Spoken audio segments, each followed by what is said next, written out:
अपने रूम का दरवाजा खोलते ही विनीत ने जब रूम के ठीक सामने एक लड़की को खड़े देखा तो वो उस लड़की को देखते ही बुरी तरह से घबराकर चीख उठा, सुहाना तुम यहाँ कैसे?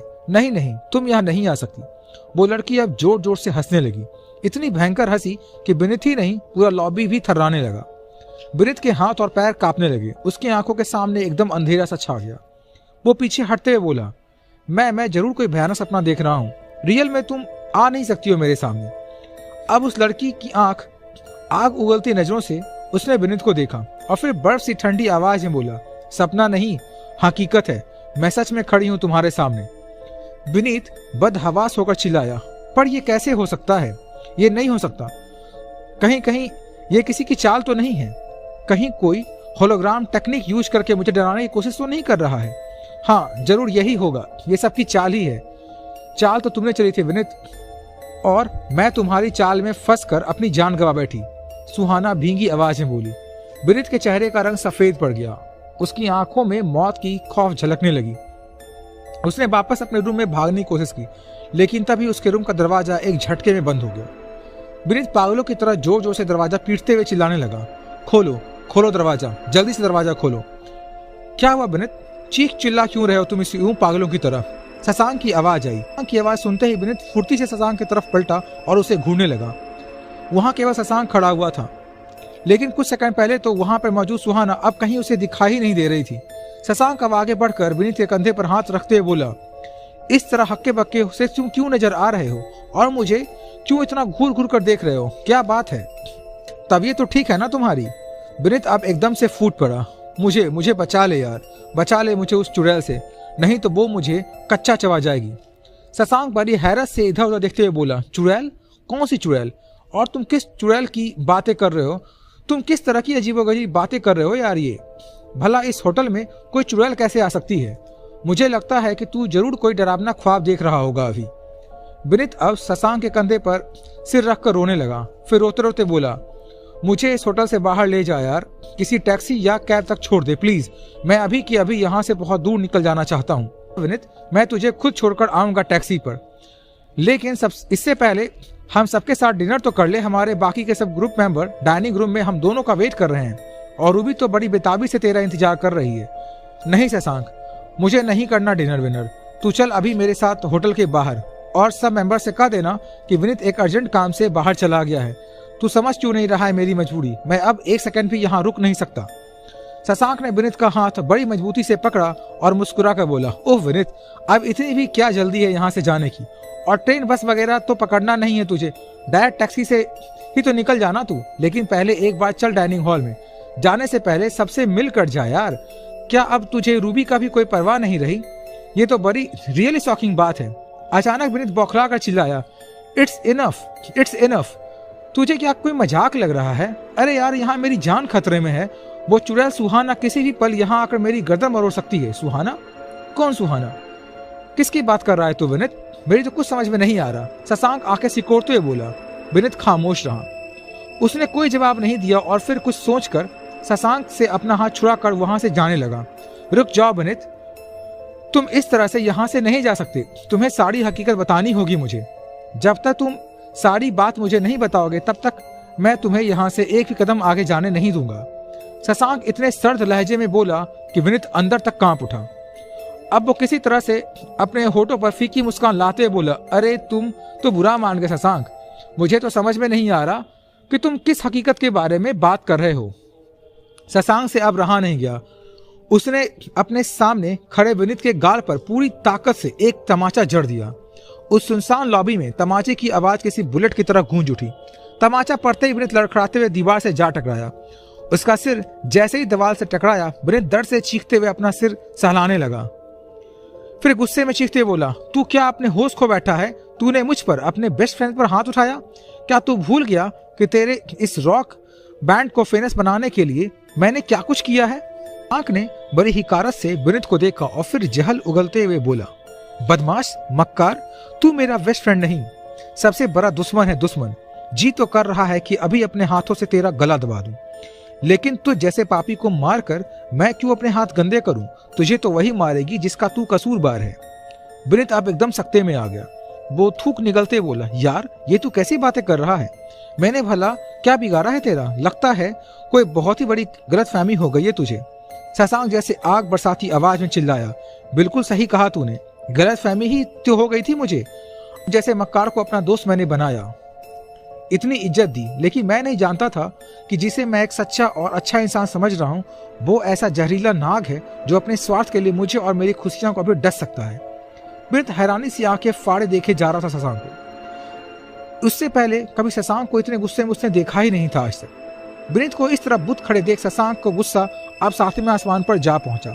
शशांक ने लपक कर विनीत का कॉलर पकड़ा और उसे जोर से धक्का देकर फर्श पर गिरा दिया। विनीत अब घबरा कर चिल्लाने लगा, मैनेजर साहब कहाँ हो आप? जल्दी आइए, शशांक मुझे मार रहा है। शशांक व्यंग में हंसते बोला, कोई नहीं आने वाला अभी। मैंने मैनेजर को पहले ही कॉल करके सब कह दिया था कि वो इस फ्लोर पर तब तक नहीं आएगा जब तक कि मैं उसे नहीं बुलाऊं। और सुन, इस पूरे फ्लोर पर इस वक्त हम दोनों के सिवा सिर्फ सुहाना मौजूद है। अभी बुलाता हूं मैं उस सुहाना को। विनीत का दिल बैठने लगा। वो रोकना चाहता था शशांक को, लेकिन तब तक शशांक ने सुहाना को पुकारते हुए जोर से आवाज लगाई, सुहाना, सुहाना जल्दी आओ यहाँ। शशांक के पुकारते ही सुहाना वहां प्रकट हो गई।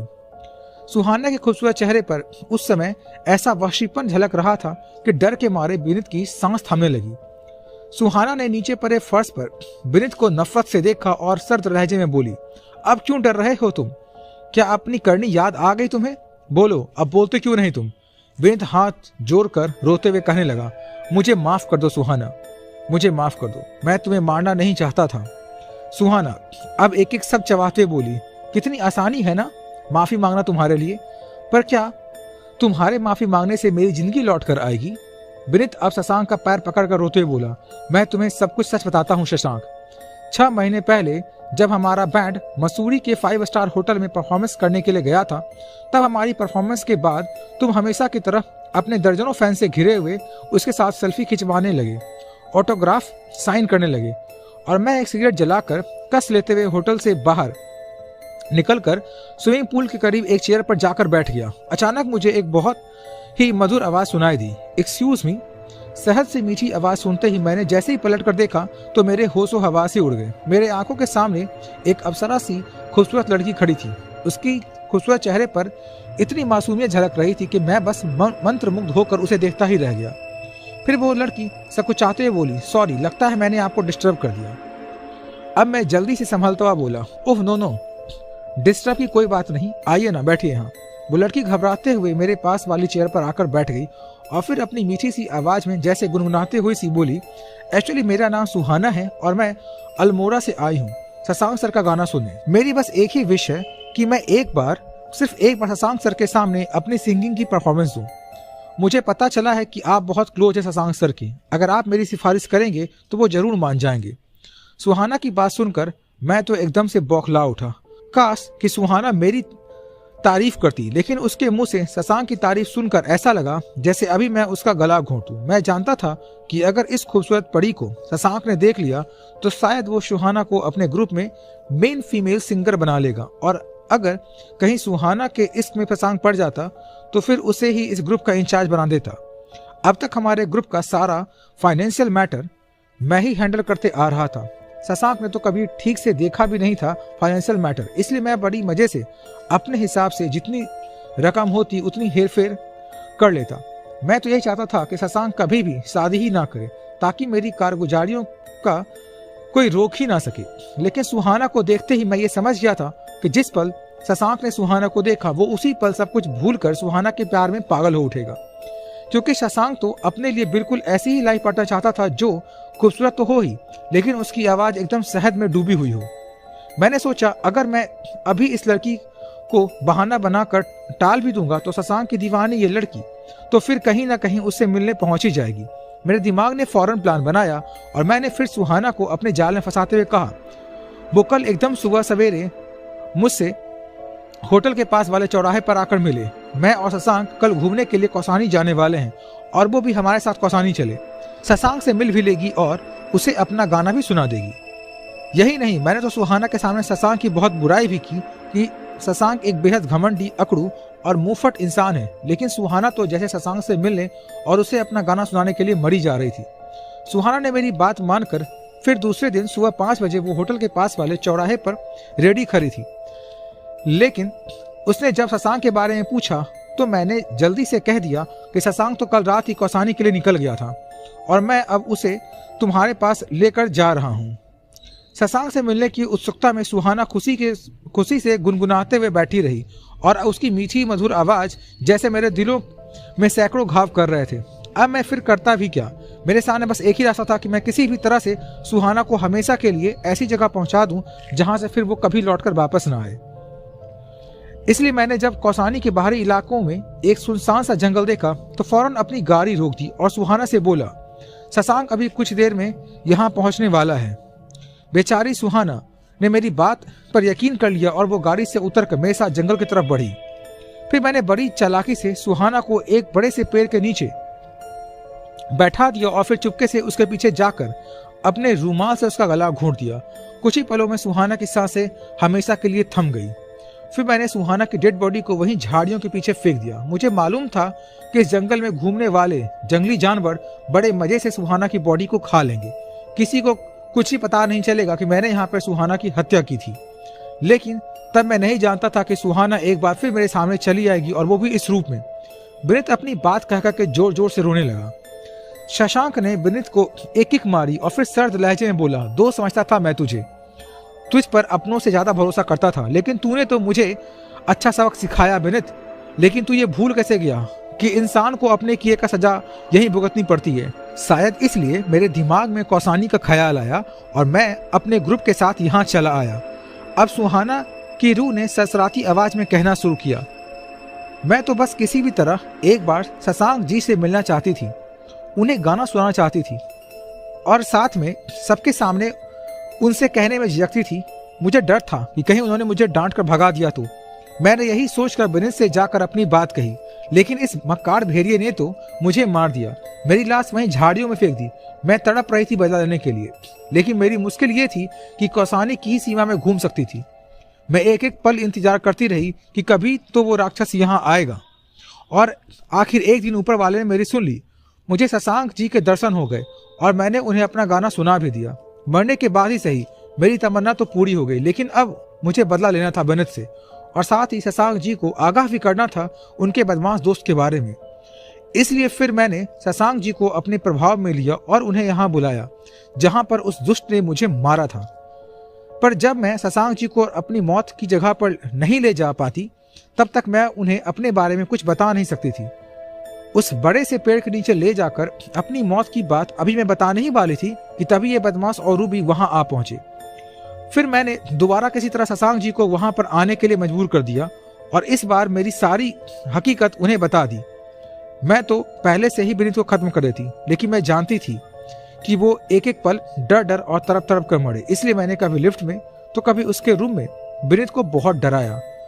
अब शशांक गुस्से में बोला, और सुन, मैंने ही इस होटल के मैनेजर से ये झूठ बोलने के लिए कहा था कि फ्लोर इंचार्ज मर गया है। फ्लोर इंचार्ज को भी पैसे देकर मैंने अपने प्लान में शामिल कर लिया था।